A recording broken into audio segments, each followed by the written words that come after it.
Before we get into the video, could everyone please subscribe to my Endless Diary Tales channel? Thank you so much. In my past life, my best friend wanted to marry a close relative. I tried my best to dissuade her, but she angrily retorted, "You're just jealous because I have a boyfriend who is handsome and rich, right? Who told you that consanguineous marriage will definitely result in deformed children? Don't curse me after marriage." She was bullied by her husband's family and mistreated by her husband. I wholeheartedly helped her, but she tricked me into coming home so her husband could rape me. When I was in pain and despair, she resented me, saying, "This is what you owe me.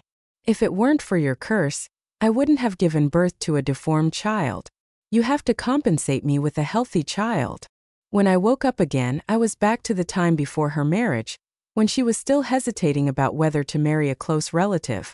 I just smiled and said, "Love can overcome all obstacles." Rose leaned on my arm, her beautiful face showing confusion. "Do you think I should marry Tom? We've been in love for many years. If we really have to break up just because we are close relatives, I really can't bear it." It's so funny. Tom's mother turns out to be Rose's mother's lost cousin. I looked at her with cold eyes, anger rising in my heart. In my past life, I advised her not to marry Tom.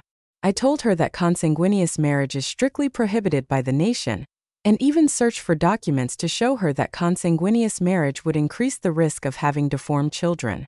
I gave her a stack of documents that I had researched all night, but she threw them away, not only not appreciating my efforts but also distorting everything. "You're just jealous because I have a boyfriend who is handsome and rich, right? Who told you that consanguineous marriage will definitely result in deformed children? Don't curse me." I ignored these harsh words and continued to advise her, but some people are very stubborn. Once they have made a decision, Tom took advantage of her determination to marry him. He not only didn't offer betrothal gifts but also demanded her to bring $100,000 in dowry. She had started working 6 years ago. This was all her savings. I was afraid she would suffer losses, so I had to endure great pressure to demand justice for her. In the end, Tom relented, neither taking betrothal gifts nor demanding dowry. I was not satisfied with this result. I felt that Tom's family was too calculating. But seeing Rose's happy face, I said nothing. I thought this matter was over until Rose gave birth to a deformed child. Her mother-in-law immediately changed her attitude, scolding her as a jinx, dragging her husband out of the hospital, leaving her and the child to fend for themselves. Rose had severed ties with her family for Tom long ago. In this city, she could only rely on me.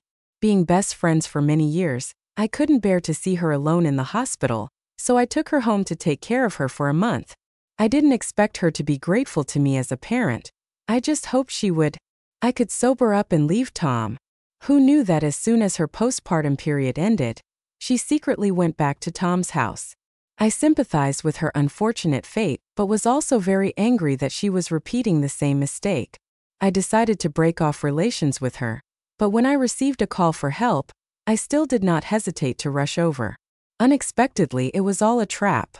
I didn't know that she wanted to ruin me. When her husband pinned me down, I struggled and cried for help. She looked at me with resentful eyes, her face full of jealousy and envy. "It's all because of what you owe me. If it weren't for your curse, I wouldn't have given birth to a deformed child. You have to compensate me with a healthy child." I was tortured to death by her husband. She was not sad for me. On the contrary, she was delighted that I, the person who had seduced her husband, was dead. "And you still haven't said whether I should marry Tom or not?" Rose relentlessly asked. I pulled myself out of the memories, looked straight into her confused eyes, and gently smiled. "Love can overcome all obstacles as long as you want to. No one can stop you." "Really?" Rose was a little hesitant. She looked at me and murmured, "But consanguineous marriage and childbirth." She hesitated, using her glittering eyes to look at me as if expecting me to continue speaking the rest of the sentence. I looked at her expression and felt cold in my heart. It turned out she knew everything, but she still pretended not to know, just hoping those words would be spoken from my mouth so that later she could justifiably shift all responsibility onto me. "Rose," I reassured her warmly, taking her hand. "Childbirth is a natural process. The chance of deformity is not 100%. Maybe you will be one of the lucky ones." but Rose frowned, looking heavy-hearted. I still maintained a calm attitude, advising her not to think too much. You go find Tom quickly. You've been out for so long. He must be missing you. As soon as I finished speaking, the doorbell rang. Tom had arrived. I clenched my fist tightly, nails digging into my skin to restrain my murderous anger. Click, click, click. A series of knocks on the door rang out. Tom knocked on the door so hard as if afraid the person inside wouldn't hear him. I looked at Rose, then smiled. See? Tom loves you so much. Just being apart for a little while and he can't stand it anymore. Don't be angry anymore. Rose snorted coldly, folding her arms in front of her chest, looking very arrogant. Obviously what I said had hit the nail on the head, but she still tried to pretend. He's just too clingy, always like this. I laughed coldly in my heart. Of course he's anxious. He found a foolish prey. If he lets her run away, who will be his slave in the future? Don't mind him, just let him wait a little longer, she said, pulling my hand to stop me from opening the door. I dodged quickly and went to open the door. Are you kidding me? I don't want to keep this big butter here. Opening the door, Tom asked me with a fierce face. Where's Rose? Isn't she with you? I warn you, she is my wife. Don't be nosy. He was tall and looked very intimidating. I took a step back, gently saying, Rose is worried about having a deformed child. I'm advising her. Tom's face softened a little. Good thing you know your place. He stepped into the room, pulled Rose, who was sitting on the sofa, up roughly and said rudely, Don't always think wildly. My mother is your mother's cousin. That's even better. Closer relatives are even closer. My mother will definitely treat you well. Rose was thin and was pulled up by him, looking like a little chick. She didn't feel uncomfortable being treated like this. On the contrary, she looked at Tom with admiring eyes, sweetly replying and pausing for a moment. She said again, Actually, I don't want to think too much either, but... and is worried about me. She seemed to say nothing but actually said everything. Tom heard this, looked at me with malicious eyes, his voice rude. Are you jealous or something? You don't want to see Rose happy, do you? My mother is her mother's cousin.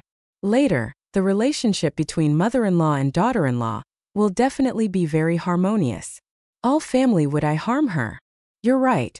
I suppressed my anger and disgust, smiling in agreement. You two will definitely be happy until you grow old together. Tom laughed triumphantly while Rose sweetly leaned into his arms. I looked at them and smiled, the corner of my mouth slightly twitching. Keep smiling.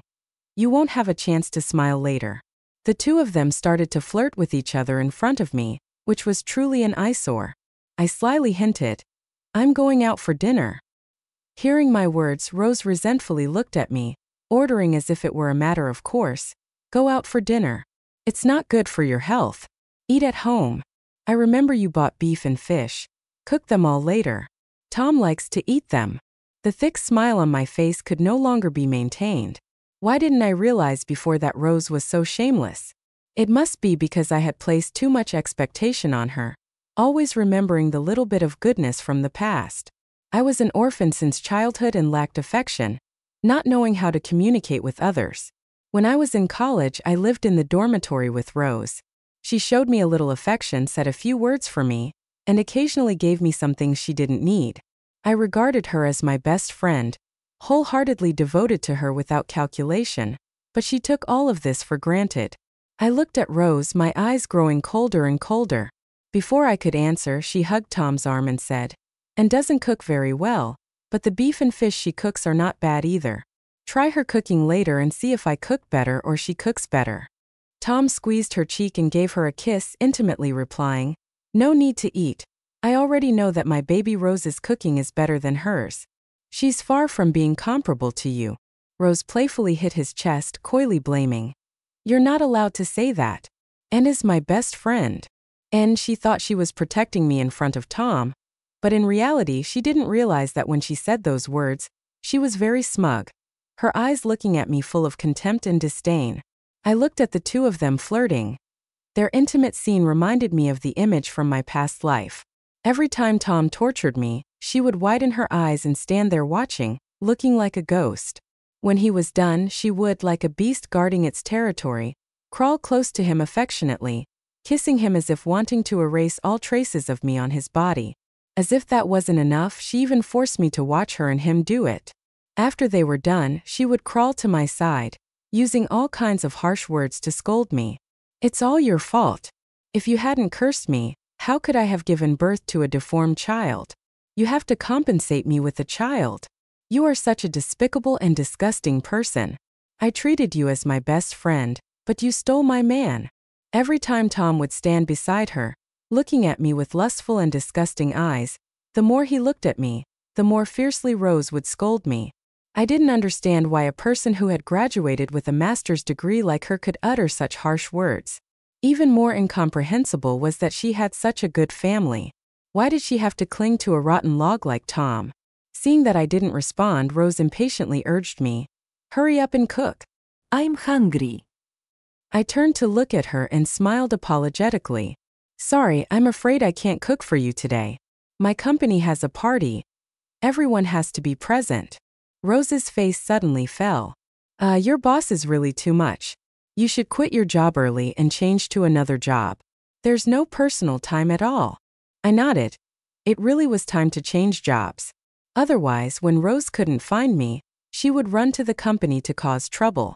My colleagues and leaders in the company were all very good.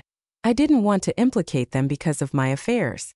Under Rose's and Tom's unwilling gazes, I resolutely sent them out. Before leaving, Rose repeatedly instructed that I must not miss her and Tom's engagement ceremony. Remembering in my past life I had worked hard before and after without even a drop of water to drink and was still driven away, I smiled at Rose. "Sure, I will definitely come. How can I not come and see them make a fool of themselves?" After they left, I texted Rose's parents, informing them that their daughter was about to get engaged and thoughtfully sent the address of Tom's house as well. Rose was truly a love-struck fool. Under the strong opposition of her parents on the surface, she pretended to break up with Tom, but in reality, she secretly got engaged to him. In my past life, I was busy preparing for her. In this life, I wanted to give her a memorable engagement ceremony. I moved house and quit my job overnight, afraid that those two who disregarded the law, Rose and Tom, would become desperate and do something reckless. I especially chose a place with strict security. No different from a prison, even a fly could not fly in. However, I did not return to the old apartment right away but talked to the landlord to let me rent it until the end of this month after quitting my job. Staying at home, I was not idle either, starting to look for a job in another city, waiting until after avenging Rose and Tom. I would leave immediately. Last time I made Rose lose face. She deliberately ignored me, starting to apply her familiar cold violence tactic. Every time I didn't do what she wanted, she would be like this, not contacting me unless I bought her gifts and apologized. In my past life, this trick of hers was very effective, but in this life I was no longer afraid of her. Anyway, from now on, the anxious one was not me. As Rose's engagement day approached, I still did not contact her. Finally, she couldn't bear it anymore and had to condescend to text me. The opening was already full of accusations. "Is it that if I don't text you, you won't even bother to care about me anymore? Have you forgotten that tomorrow is my engagement ceremony? You are my best friend. Do you want to miss one of the most important moments in my life because of your stubbornness?" Still reversing black and white, ignoring her self-pity and anger, I coldly laughed and turned off the phone to sleep. The next morning when I woke up, it was already 8 a.m. I leisurely washed up and had breakfast before turning on my phone to check. Boom! A bunch of messages jumped out continuously.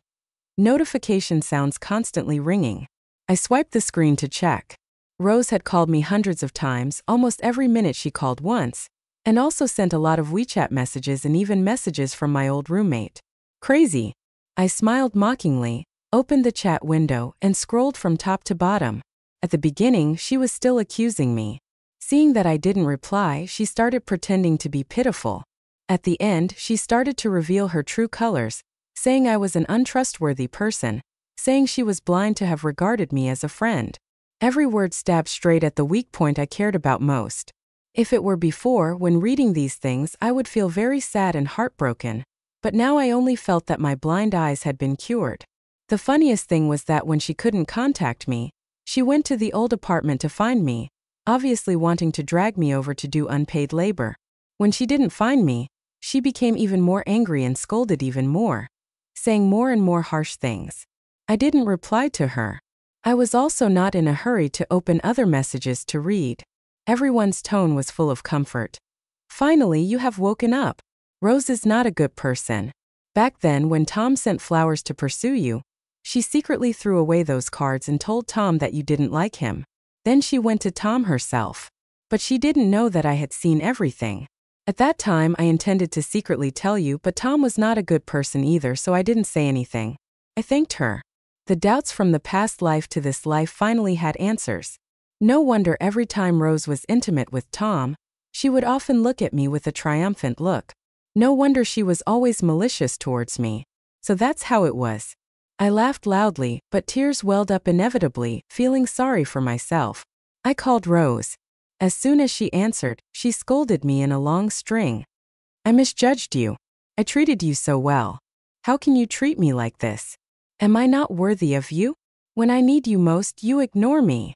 I didn't cry or sob and choke, replying, "Sorry, my boss suddenly asked me to go on a business trip.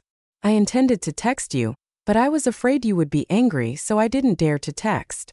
Rose paused for a moment but still blamed me. Then why didn't you answer the phone yesterday or reply to my messages? I came to the apartment you rented, and no one answered. Yesterday, I was on the way back from the business trip. I sat on a hard seat on the train to sleep for a while. My phone ran out of battery, so I turned it off. I just bought a portable charger, and I'm charging the phone while calling you here. Rose, I'm sorry, I fabricated a story to cover up. She was still unhappy. So old already and still doesn't understand anything. Okay, I won't say anymore. Hurry up and bring the gift here.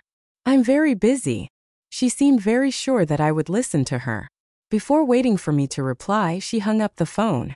I heard the beep beep sound on the phone, the corner of my mouth gradually curving up. All right, let's go watch the show. I arrived just in time. Outside Tom's house, there was a crowd of people surrounding it. I squeezed in a bit to watch. Rose was dressed very beautifully, wearing an apron and nylon gloves, clinging tightly to the door, refusing to leave. She was crying miserably. "Mom, I want to marry Tom. I want to marry Tom. Parents, please grant my wish." "No way." Rose's father pulled her hand, so angry that he was speechless. "Not to mention that Tom's mother is your mother's cousin. Just looking at the fact that his family has no manners at all, Dad can accept it. How can there be an engagement where the bride's family has to take the initiative to come to the groom's house and even make you wash vegetables and cook while their whole family sits there eating? Such a terrible family. Marrying into it will only bring you suffering." Rose shook her head, her voice placing all hope on Tom. "Tom, say something." Tom avoided everyone's gaze but still tried to gather courage to step out. "Parents, Rose is already my person. Marry a chicken, follow a chicken. Marry a dog, follow a dog. This is the custom of our hometown. Parents, don't interfere too much." This sentence immediately touched Rose's father's sore spot. He ignored Tom and just slapped Rose hard in the face. "Dad asks you one more time. Are you coming back with Dad?" Rose hugged her face, which was swollen like a bun, in disbelief. "Dad, did you hit me?" She didn't realize the seriousness of the situation, still firmly holding her opinion. "Tom is a good person. Just marry him, even if his mother is my mother's cousin. So what? Now technology is so advanced, there's no need to worry about having deformed children." It would have been fine if she hadn't said the sentence, but saying it was like dancing on Rose's father's anger. "Are you coming back or not?" Rose's father asked again, his face full of anger, his eyes filled with disappointment. Rose's mother stood beside her, persuading her daughter. "Daughter, listen to your father once. Tom's mother is your mother's cousin. Consanguineous marriage is illegal. Moreover, even if customs are different, can't they come to our house? This shows that they don't value you at all." Rose cried her eyes out, looking at Tom, her eyes full of pleading. "Tom, tell my mother your family is not like this, right?" Tom was stared at by her until he was annoyed, irritably pulling her hand. "How many years have you known me? What kind of person am I? Don't you know yet?" Receiving the answer she wanted, Rose was satisfied. She lowered her head shyly, stomping her feet. "Mom, don't worry anymore. Tom and his family will definitely treat me well. Rose's mother gasped painfully, clutching her chest. You're the child I carried for nearly 10 months. How can Mom not worry about you? No way. You must come home with Mom and Dad. You can't jump into this fire pit. Tom's mother, Mary, slowly walked over. She was wearing a bright red outfit, a large gold bracelet on her hand, and a gold necklace around her neck. Even her ears were wearing gold earrings. She dressed gaudily like a magpie, even more eye-catching than the protagonist. As soon as Rose's parents saw her appear, they became even angrier. You are harming people. Mary affectionately hugged Rose like a close mother and daughter. Rose, I am also your mother's cousin. How could I harm you?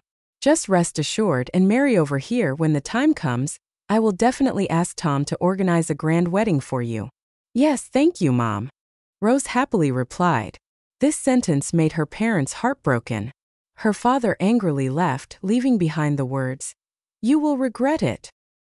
He pulled her mother away while she still wanted to persuade a few more words. Giving birth to such a disobedient child is really a disaster. Is her brain deceived by a donkey? I've never seen an engagement where the bride's family has to take the initiative to go to the groom's house and even say it's a local custom. It's really nonsense. But she actually believes it, so easily deceived. I don't know where that custom is from, but in the future I can't let my son marry someone from there. Otherwise, it will affect the intelligence of the next generation. Mom, hearing the surrounding discussions, I fell into thought. Rose is so stupid. Why was I played around by her? In my past life I smiled wryly and shook my head. I could only blame myself for being blind to people. My brain was always muddled, always thinking that Rose would never harm me, so I never guarded against her. Mary completely ignored the surrounding discussions. Patted Rose's head, ordering, "Hurry up and cook. Everyone is waiting." Rose obediently replied and went into the kitchen to cook. Seeing the scene, I was dumbfounded. Rose was very arrogant in front of me, but unexpectedly in front of Mary, she was as docile as a little lamb. She really knew how to judge people and act accordingly. I despised this trash in my heart. After watching the show, I was about to leave when my phone vibrated. It was Rose calling. As soon as I answered, her worried voice rang out. Why haven't you come yet? Tom's mother asked me to cook, but I don't know how to cook. Today is my engagement day. I don't want to get my clothes dirty. Can you come and help me? Today is your engagement day? How can you be allowed to cook? That's too much. Wait for me, I'll come right away. I pretended to be indignant for her. Rose heard this and was very satisfied, rarely acting coyly with me. In a soft voice she said, "Come quickly." I hung up the phone and then turned off the power. I didn't want to be taken advantage of, truly regarding me as her nanny, huh? I slowly strolled around Tom's house, drank a cup of milk tea, and then sat in a net cafe for a while. After carefully calculating the time, I hurriedly took a few bananas and walked into Tom's house. Tom's whole family was sitting around the dining table while Rose stood sweetly beside them, being constantly bossed around by Mary, busy as a top. Even so, she always had a smile on her face. This reminded me of my past life in a similar position. The person being bossed around by Mary at that time was me. For I had endured again and again. The result was that a relative with indecent behavior touched my butt. This made me unbearable. I turned around and wanted to call the police right in front of everyone. Rose didn't let me call the police. She and Tom cooperated to put on a show. In the end, I relented. As long as the person apologized, the result was that I was jointly driven out by Mary and that relative. Ah! A scream rang out. The glass in Rose's hand fell to the floor. She looked in horror at the person who had just touched her butt. "Tom, someone touched my butt." She nestled into Tom's arms, tears welling up, crying softly. Tom hugged her indifferently, saying, "Touched? Then touched. People value you. That's why they touched you. Don't make a fuss. How can it be like this? This is harassment." Rose was both angry and ashamed, unwilling to let it go. "I have sacrificed and compromised a lot to marry you. Now I am your future wife. Being touched by others is losing your face. Tom, aren't you going to demand justice for me?" Tom irritably raised his eyebrows. "They are all relatives. What do you want me to do?" "Okay, stop making a scene. We haven't even gotten married yet, and you're already making such a fuss. What will it be like after we get married? Mary slammed her hand on the table, loudly scolding. Rose was startled, her tears welling up, her face looking very pitiful, but she didn't dare to speak. Rose. I tried to suppress my laughter and called. Seeing me, Rose was like seeing a savior. She pushed Tom away, rushed towards me, and hugged me tightly, her voice full of grievance. Why did you come so late? I'm being bullied to death here alone. I felt amused indeed. Until the knife is stabbed into oneself, one doesn't know the pain. In my past life, she even advised me to be generous and forgive, but now it was her turn, and she wanted to make a scene. What's wrong? I asked her. She complained. Someone touched my butt. I want to call the police, but Tom won't let me. He said I'm making a fuss. His mother even scolded me. After speaking, she looked at me with bright, glittering eyes as if waiting for me to stand up and help her. Under her expectant gaze, I gently patted her back. Tom is right. It's just being touched on the butt. What's so serious? Everyone here is family. You were dressed so beautifully. What's wrong with people touching you once? Don't be ungrateful. You're about to get married, and you're still making such a fuss. What did you say? Rose looked at me with unbelievable eyes. How can you say that? How can you say such a thing? Why am I wrong? I looked at her, my eyes full of doubt, as if I was saying something very reasonable. Rose opened her mouth wanting to say something but was impatiently forced to sit down on the chair by Tom. All right, don't embarrass everyone anymore. Such a good day, and it's all ruined by you. Rose sat in front of the table, her head lowered as if exhausted. I put the bananas down and under Tom's guidance, I sat in the seat reserved for guests. The dishes on the table had all kinds of colors, looking very beautiful and delicious. I took a bite, a smile appearing in my eyes. It was really delicious. If it weren't for Tom and his family's blessing, perhaps in my whole life, I wouldn't have the opportunity to eat food cooked by Rose. Rose and I were best friends, plus she always said that my cooking skills were not good and didn't want to eat my burnt food. So every time we were together, I was always the one in the kitchen. I had cooked many meals for her, but she had never thought of cooking a meal for me. Yet here she was so enthusiastic. Thinking of this, the delicious food became tasteless. After the meal, it was Rose again who cleaned up the dining table. She looked at me pleadingly, but I ignored her, using an excuse to leave Tom's house.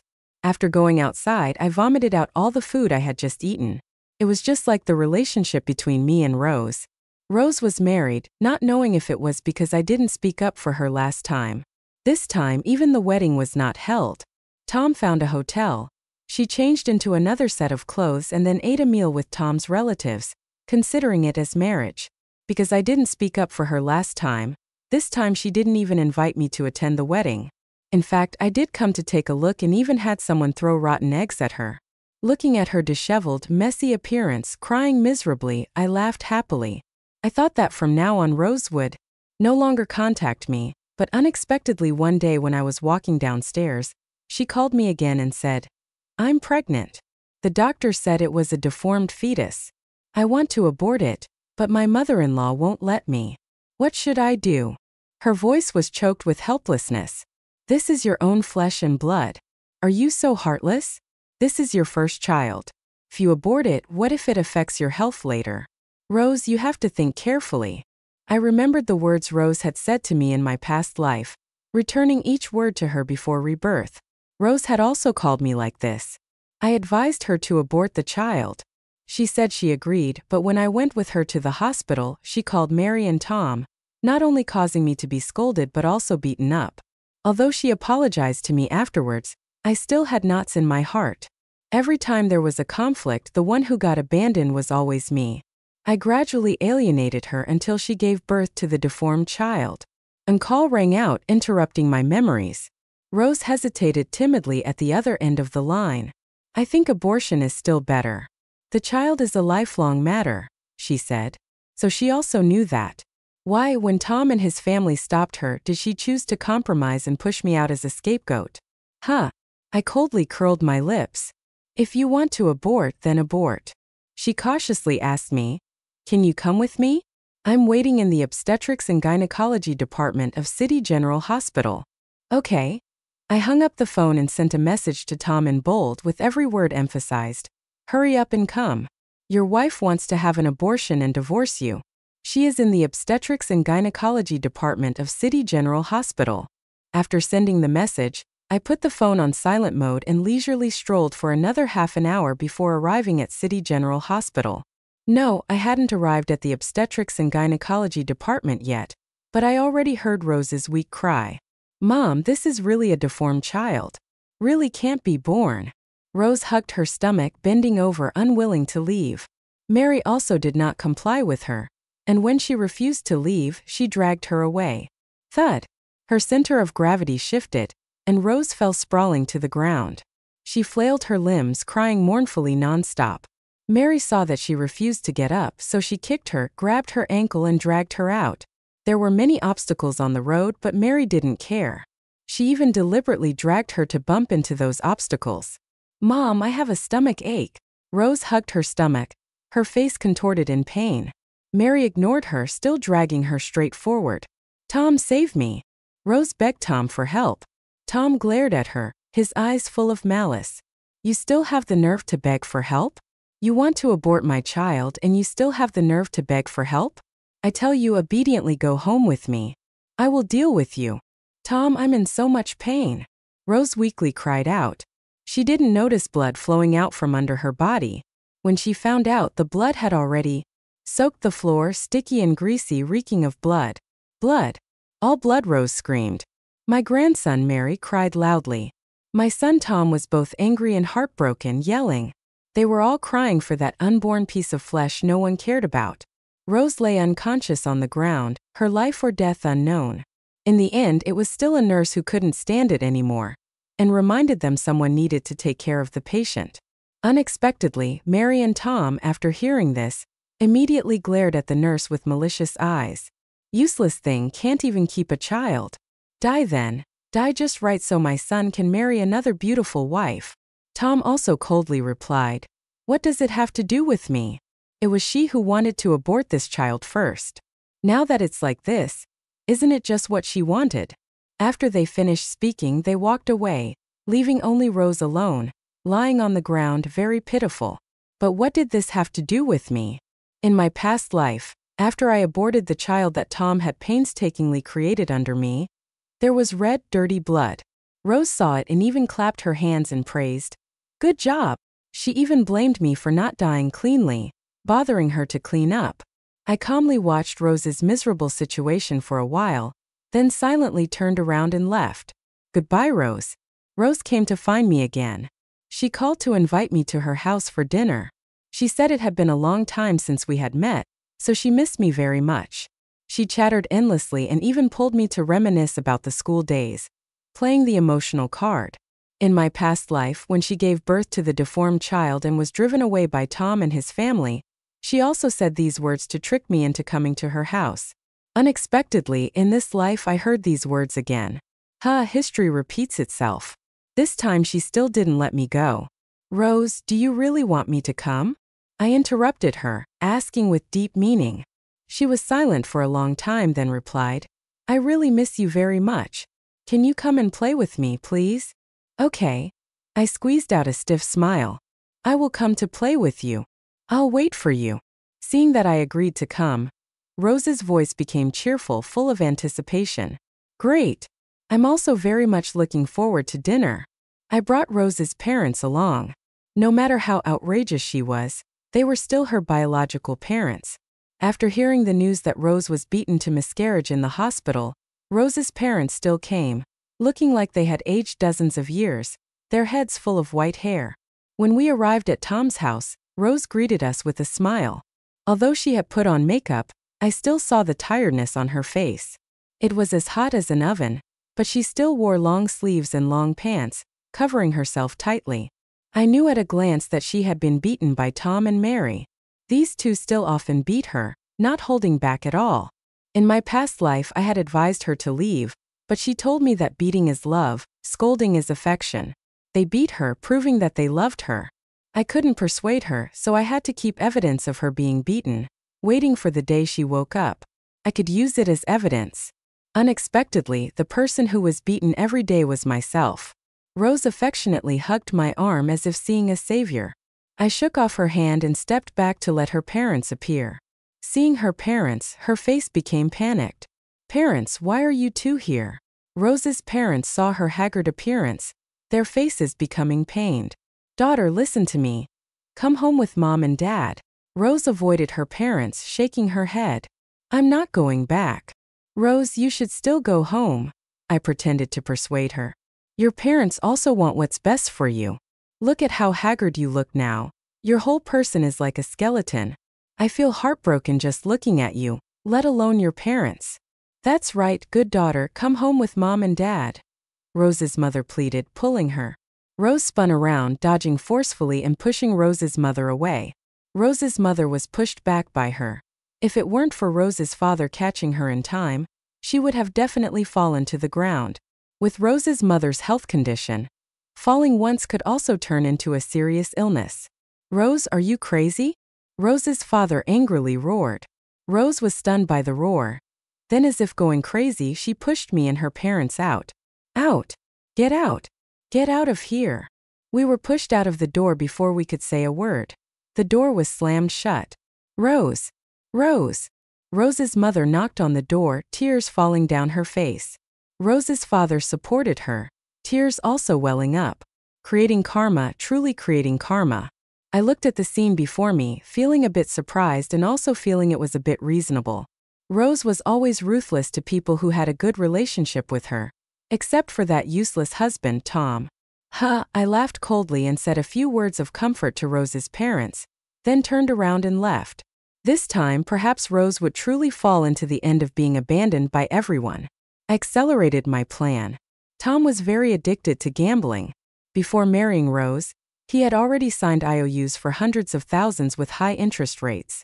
That was why he demanded Rose to bring $100,000 as dowry. I pieced it together from Tom's fragmented words in my past life when I was tortured by him. At that time I was tricked. Besides Rose wanting to take revenge on me, it was also for the large sum of money from the company I was managing, which could be used to repay his gambling debts. This time I would not fall into the trap again. Tom must be worried about his gambling debts. It was okay. I had prepared a solution for him. In the dead of night, I put on black clothes, wore a mask, and poured red paint in front of Tom's house. I also wrote 2 supersized words, "Repay debt," on it. After finishing, I carefully left a stack of business cards from loan shark gangs beside it. Then I went downstairs, picked up a stone, and threw it accurately at Tom's house window. A loud noise rang out. By screams of both men and women. Immediately afterwards the lights turned on. "Who is it? Have no manners?"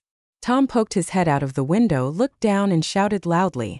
I stood silently in the darkness, took out the loudspeaker I had prepared beforehand, and pressed the button. Then a mechanical female voice rang out. "Repay debts if you borrow, that's only right and proper." Hearing this voice, Tom trembled, then shrank his head back into the house. "Coward," I sneered, then slowly left. The next day when I arrived, most of the red paint in front of Tom's house had been wiped away, with only a little remaining in the corners. I felt it was a pity that I didn't get to see their miserable scene. Just as I was about to leave, I heard a piercing scream coming from inside the house. "Who the hell do you think you are? What right do you have to control me?" Tom's angry voice rang out from behind the door. Really can't, husband. Really can't borrow anymore. This is robbing Peter to pay Paul. Later, the debt will become bigger and bigger. Rose's pleading voice rang out. Thud. A sound rang out. It was probably Tom kicking Rose to the ground. Immediately afterwards, hurried footsteps rang out. Tom opened the door and ran out. He held in his hand the business card that I had left behind last night, excitedly stepping outside, muttering, "This time I will definitely win. I will definitely win." Through the crack of the open door, I saw Rose lying on the ground, hugging her stomach and rolling around. Her face was contorted, cold sweat beading on her forehead, looking very painful. Her kind mother-in-law was standing beside her, loudly scolding, "Useless thing! Can't even control your own husband. Sooner or later, you will be driven out." Rose opened her mouth wanting to say something but was in too much pain and had no strength, only able to utter fragmented words. I heard her say, "Don't drive me away." Problematic brain, I muttered and cursed. Truly, I couldn't understand what Rose was still attached to in Tom's house. She graduated with honors and her appearance was also pretty good. Why did she insist on hanging herself on a rotten tree like Tom?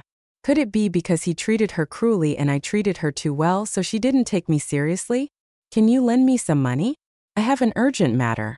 Don't need much, just about $1 million is enough. Just as I returned and lay down on the bed, Rose's message popped up. Looking at her message, I couldn't help but be curious about the structure of her brain. Why could she both harm me and also confidently ask me to borrow money? Did she really think I was a fool? "Rose, I don't have that much money," I had just replied when her message popped up again. "How can you not have it? In the past few years you must have saved several $100,000 already. Anyway, your boss in the company trusts you very much. You just need to temporarily borrow some money from the company, and you will have more than $1 million, right?"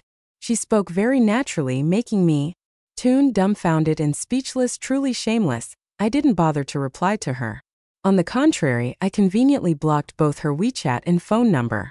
At the same time, I sent messages to all the shark gangs that Tom was preparing to abscond. I was too idle. I had to find something for her to do to avoid her constantly missing my things. Perhaps because she couldn't contact me, Rose started to panic. She even came to the apartment I used to rent to wait for me, and even came downstairs to my company building to wait for me. When she didn't see me, she immediately caused trouble at the company. Fortunately, I had prepared in advance, not letting her achieve her purpose.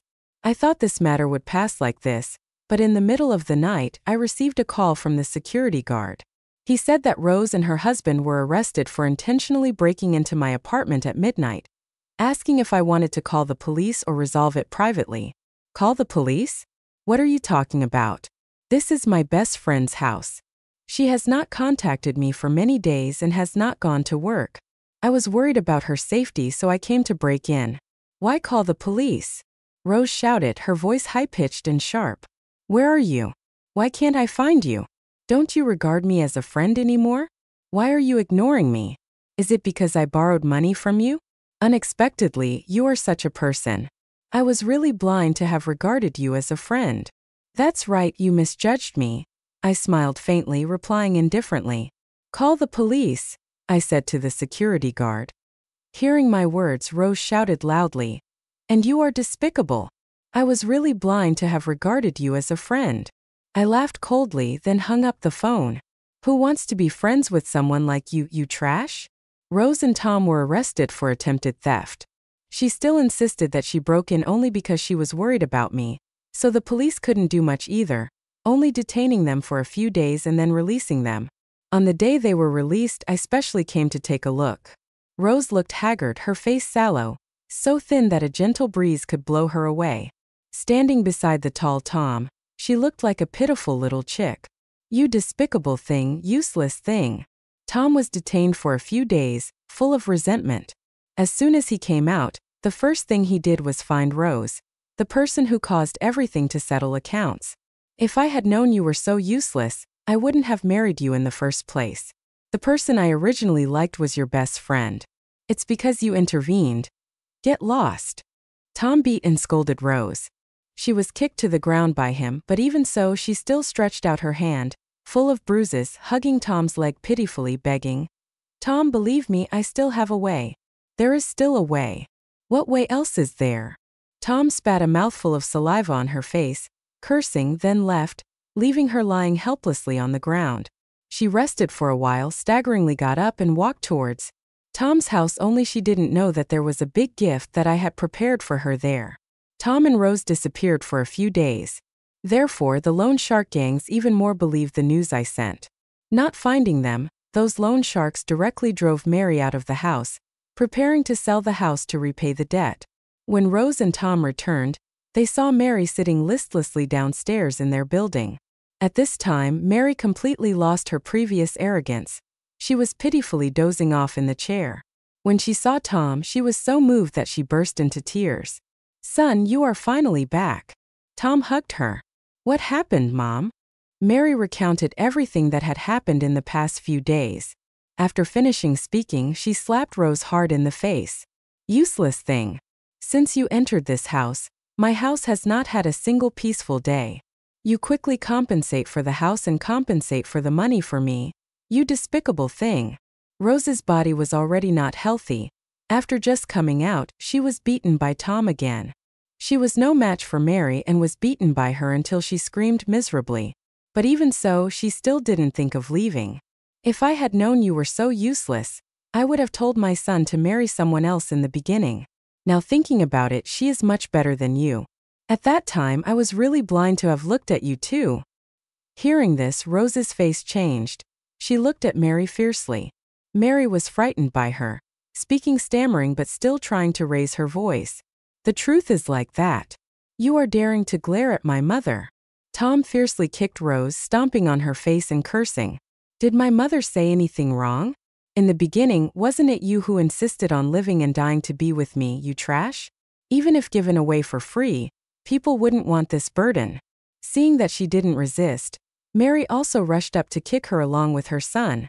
I watched her lying motionless on the ground being beaten by Tom and Mary, not knowing if she regretted it. At this time very quickly I knew that she didn't regret it. 3 days later I met her on the road.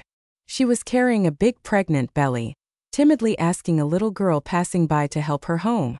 She was afraid that if she went home by herself, she would be scolded by her husband. Just glancing at it, I recognized that something was wrong. She had miscarried. How could she have such a big belly? The little girl saw that she was pitiful, and her heart softened, agreeing to help, carefully supporting her to walk into a dark alley. I narrowed my eyes, seeing a figure in the alley. It was Tom. I immediately guessed Rose's plan. She wanted to trick the little girl home to do what she had done to me in her past life. I didn't dare to gamble and immediately stepped forward to stop them. Rose, didn't you miscarry? Why is your belly suddenly so big? While speaking, I pulled Rose's fake belly. Rose saw me, her eyes becoming panicked. She dodged, but in the end still couldn't avoid my hand. I snatched her fake belly off. The little girl was stunned from the moment I appeared. Now seeing the scene, she angrily slapped Rose hard in the face and then left. I stood in front of Rose disgustedly saying, "Do you know what you are doing? Isn't this all caused by you? If you had lent me money, how could so many things have happened? I tell you, and I will not forgive you." Rose said, tears streaming down her face, glaring at me. After speaking, she snatched her hand away from me and ran away. I looked at her retreating back, my eyes becoming deep. I must be faster. I texted the loan sharks again, telling them to act quickly. If they were any slower, Tom would run away with the money. After sending this message, I saw Rose again in the news. Tom and Mary, in order to repay debts and live in peace, because their plan was destroyed by me, decisively forced Rose to earn money. They forced Rose to sell herself. If she didn't sell, she would be beaten.